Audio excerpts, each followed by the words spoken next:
Hey guys, it's Rochelle here for the Wealthy Beautyologist channel, and I'm back with another video. Now, this video will be comparing and contrasting the pros and the cons of Indian vendors versus Chinese vendors.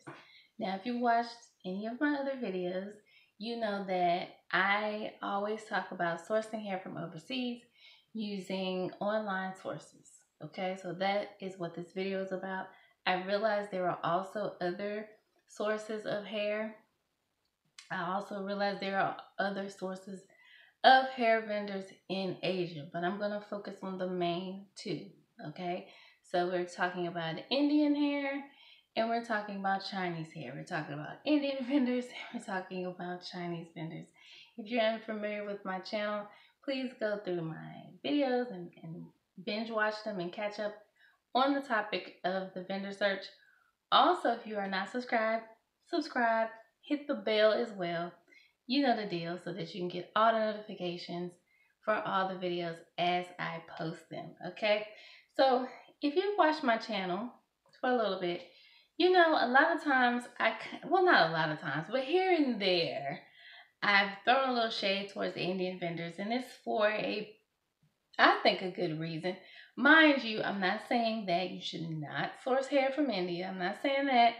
I'm not saying that you should only use Chinese vendors. But to me, I have my preferences. Just like anything else, everybody has their preferences, right? Okay. So let's get into Indian vendors. Now, the first hair that I ever purchased from overseas was Indian hair.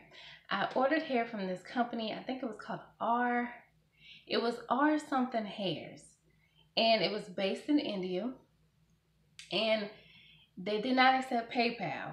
Okay, they did not accept PayPal, and it was a really nerve-wracking experience.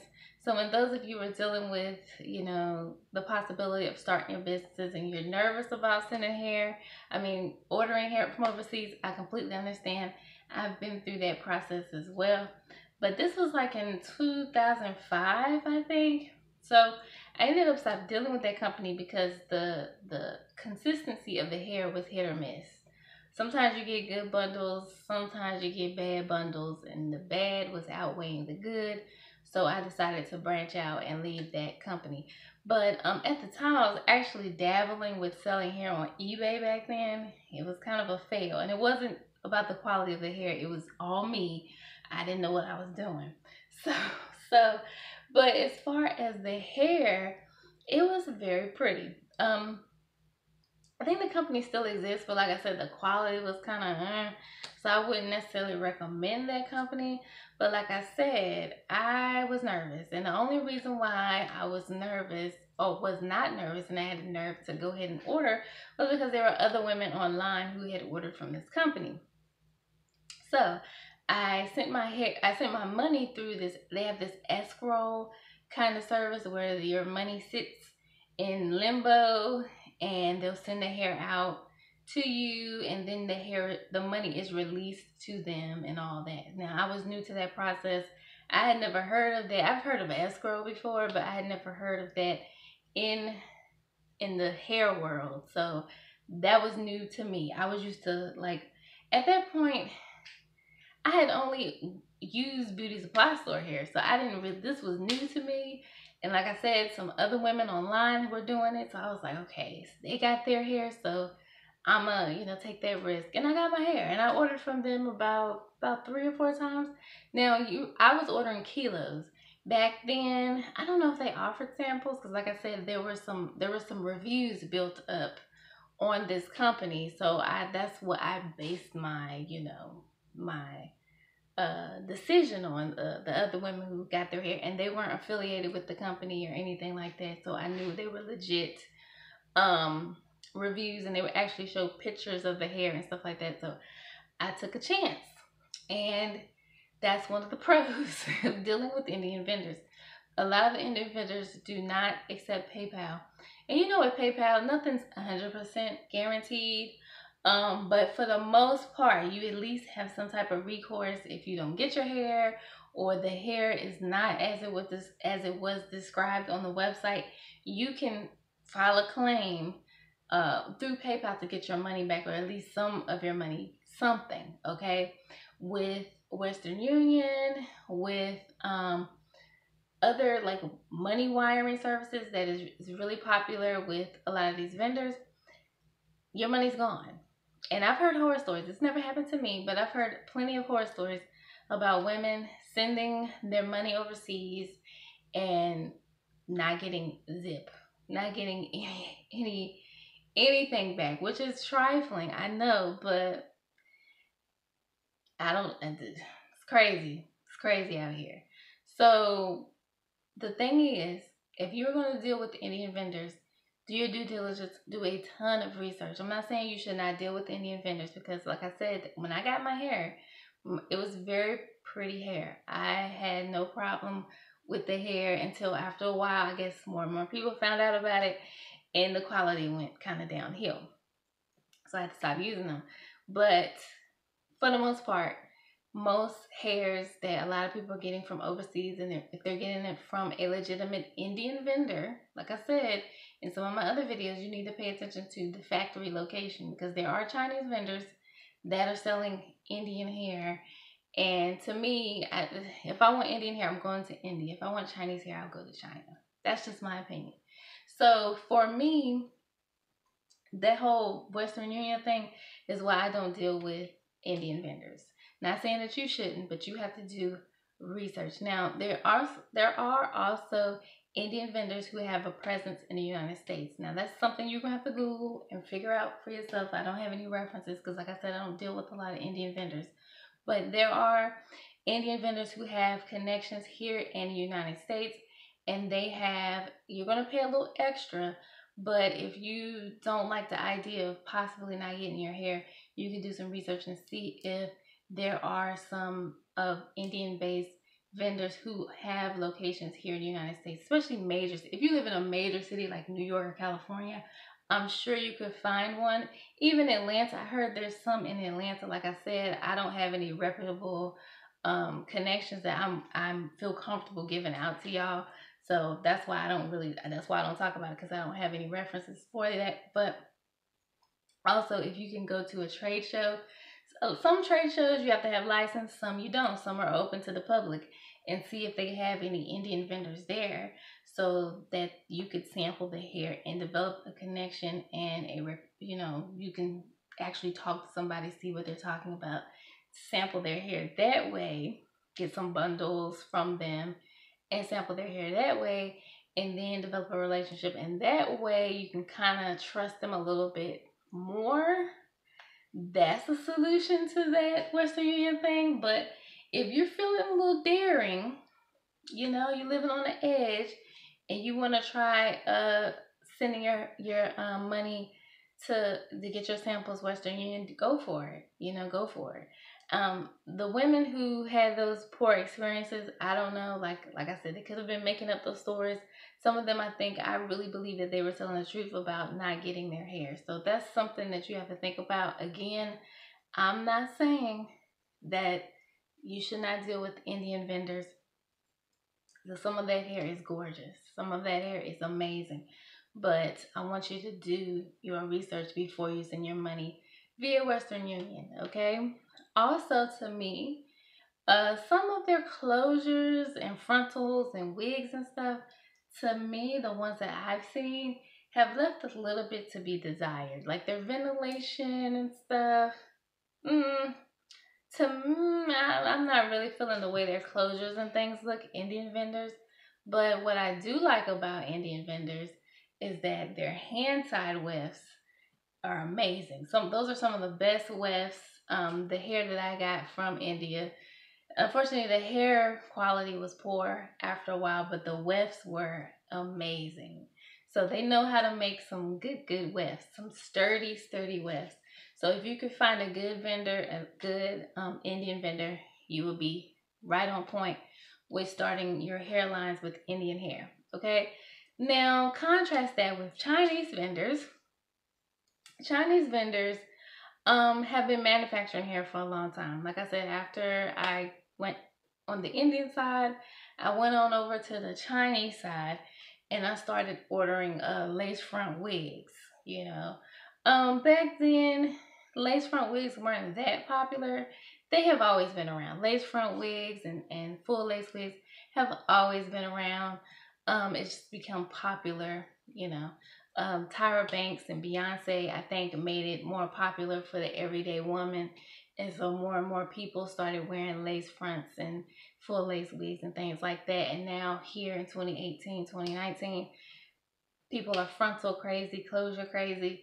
Things have definitely evolved in the lace front, uh, lace product realm. Now, one thing about lace products, in my opinion, Chinese vendors have that game on lock. They can really, when you find a vendor that can make a good closure in a frontal, it's probably going to be a Chinese company. A lot of those vendors, I think they've been producing them for 10 years by now, and they know what they're doing. They know what their customer base is looking for. I think that's the issue. Some of the vendors are kind of out of touch with what current people want. Back in the day, or if they're used to only making wigs for stage plays and stuff like that, they're used to making these thick closures and the thick lace front hairlines and stuff like that. But the average woman wants something that looks natural. They want something that looks real. And they don't want to do all that plucking and stuff like that. So I think that's why some of these vendors are behind the game. Like the Indian vendors are kind of behind the closure frontal game. But a lot of the Chinese vendors have that on lock. They can make the hairlines look really, really good at this point.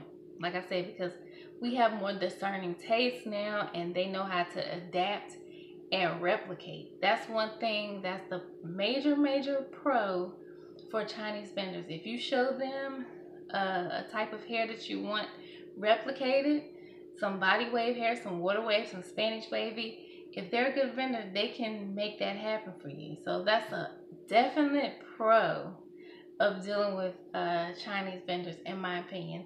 And that's why a lot of times I choose to deal with Chinese vendors versus Indian vendors, because sometimes they're a little kind of behind the times when it comes to the trendy looks that we're looking for, you know, the different wave patterns and stuff that we, especially as black women, that we like to wear. So the Chinese vendors are well aware. A lot of them are on YouTube. A lot of them watch our videos and they want us to do reviews and stuff of their hair. So I know they know. They're well versed on making lace fronts and lace front wigs and stuff like that. So if you're trying to source that, I would suggest you try to go with a Chinese vendor. I know there is an aversion to getting stuff made in China, but most of our products that we trust every day, correct me if I'm wrong, but Nike, I think is made, excuse me, I believe it's made in China. Apple products, I believe, I could be wrong, I believe they're made in China. If I'm not mistaken, all of those products are made in China. Now there are some inferior products. I'm sure you've bought car chargers, you've bought different things. I mean, knockoff purses and fake Gucci bags and belts and stuff. All of that stuff is made in China too. So I get why people have an aversion to Chinese made products, but I'm trying to tell you, and I keep saying this over and over again, a lot of the hair that we are wearing is Chinese hair. Some of the hair that is labeled Indian hair is Chinese hair. So if you're on Alibaba and you're on DHgate, you want to make sure you're looking at your manufacturer's their location. Make sure if it says Qdong China or however you pronounce that, and they say Indian in it, that's not Indian hair, you guys. Like, it's not Brazilian hair, it's not Peruvian hair, okay?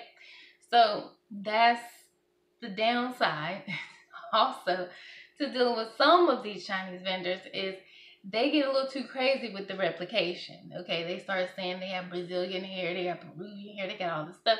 So some of these vendors do sell inferior products, and they use other people's pictures. They use celebrity photos to promote their hair, and it's not their hair. So that's another, like I always talk about in my other videos, the vetting process. Unfortunately, with these Chinese vendors, you definitely have to have your vetting process on lock because they try to replicate everything. That's the major con of dealing with Chinese vendors, okay? A lot of them, like I said, they follow all our trends. They're watching our music videos. They're watching our celebrities. So if something really, really popular is coming out, they're replicating it. Okay. Case in point, I'm sure you've seen the Nicki Minaj video where she's with Takashi. She has this like fur kind of, I forget what designer that is, but she has this fur. It looks like a fanny pack. It's made out of fur. I can't remember the name of the designer. But I was in a beauty supply store yesterday, day before yesterday. Yes, I still shop at the beauty supply store. I'm trying to do a beauty supply store fast, okay? Because I spent too much time in there. Sometimes I just go in there and look. But anyway, they had those kind of fanny packs. Well, they had it. It was a fanny pack. I don't know if what she has on is a fanny pack, but y'all know what I mean. That burgundy. It looks like fur that she had. It looks like a fur fanny pack. They had every color of the rainbow in a beauty supply store, and that video has been out for a month now. So they pay attention to everything. They replicate everything. If we did a social experiment and we started making up names for hair ourselves, I guarantee you in a month on AliExpress, they're going to start naming their hair that. Okay? So that's the major con of dealing with Chinese vendors. Okay? But like I said, the majority of hair that you are purchasing from overseas is Chinese hair. Okay? The majority of the companies are Chinese. So you need to know how to navigate around that, okay? Around all those, fake names that they're coming up with to name their hair. And there are still legitimate Chinese vendors out there. You just have to look for them, okay? And you have to know what you're looking for. So that's a major pro. A pro, like I said, is they can replicate. If you find a good vendor, they can replicate things, but also the bad vendors are naming their products or stealing celebrity photos and things like that. So you can use that to narrow your search down. So if you see a vendor that is constantly using celebrity photos, that's a vendor that you would not use, okay? Instead of getting overwhelmed by all the names, just phase out those vendors that are using too many names. Like, there's no way that you can have virgin hair, Jerry curl, Peruvian and Mongolian hair in the same listing on Alibaba.com. There's no way. So you just phase that out. Instead of you would not contact that vendor. Okay, you would just ignore that vendor and move on. Okay, you do not, when I talk about contacting vendors, you do not contact every single vendor you see. Okay, you have to have a vetting process when you're contacting these Chinese vendors. Okay, so like I said, with the Indian vendors, my major con with them is that they do not accept Western Union. The pro with Chinese vendors is they do. Indian vendors only accept Western Union or bank transfer. Chinese vendors do accept PayPal. So that is the pro. Okay, hopefully you get what I'm saying. So that's a major pro. That's another reason why I choose to deal with certain vendors, because they offer PayPal. And as you know, you have a little recourse. If you don't get your product or something happens with your product, you can get your money back. Like I said, you file a claim with PayPal and contact them in regards to getting your money back. Okay? Now, I've never had an experience with a Chinese vendor where I did not get my hair. I always got my hair. Now, I've had experiences with Chinese vendors where the hair was crappy. I'm not going to act like all the hair that I order is perfect. And, I sample vendors all the time. And there are some vendors out here that do still sell quality hair. Okay? But there are some that do not sell quality hair. So you have to go through that. Same thing about Indian vendors as well. They have, vendors that are stealing photos and all that. If you want to, if you're trying to find an Indian vendor, just right click on the picture and do a Google search. And if that photo shows up on another website, typically they're stealing pictures. If that other website is not affiliated with them, those are stolen pictures. So there are Indian vendors who are stealing photos as well. Now, also there's this misconception that Indian vendors are better than Chinese vendors because, ooh, the hair is coming from a temple. It doesn't mean that it's quality hair. It could still be crappy hair. You know, just because you think it came from a temple, all this hair, think about it, all this hair is not coming from temples. Some of this hair is just coming from regular manufacturing plants in India. So you need to take those misconceptions out of the vendor search and just keep in mind that we're contacting businesses. Don't allow this whole, mysticism of Indian hair, get you wrapped up and get you ordering some crappy hair, okay? I had a comment, and I don't mind comments, but I really want people to understand. The person commented and said, well, y'all dealing with these Chinese vendors, what he say? He said they were like scammers, Chinese scammers on Alibaba.com. You need to get a, no. He said they were all brokers. All the Chinese companies we're contacting were brokers, and you need to get with the temple hair in India. And I'm like, you and I do not have access to the temple hair straight out. Even if you went to India, you can't just walk up to the manufacturers and say, hey, I want a kilo of hair. You would have to have a representative. You would have to have some type of connection to go to these areas. They're not just going to let you walk up in there and just start getting hair for your businesses. There's a process to that.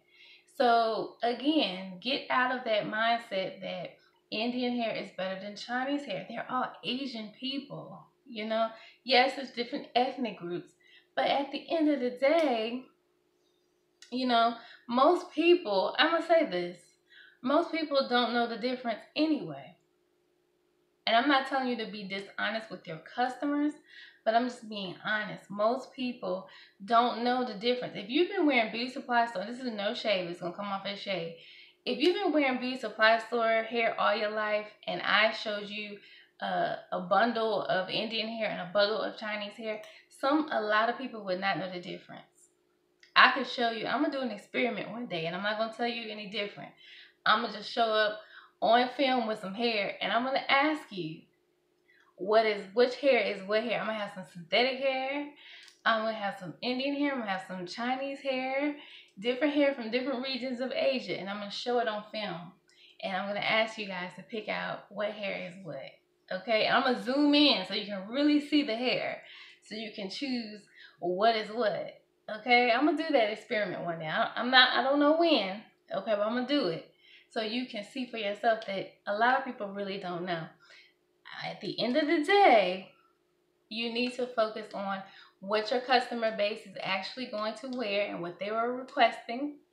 Also, you need to pay attention to your budget, because Indian hair is so popular. Ooh, Indian hair. Sometimes it tends to be more expensive than Chinese hair. Okay? So keep that in mind as well when you're budgeting for your businesses. And that's not straight across the board. Of course, if you've looked for hair, prices range.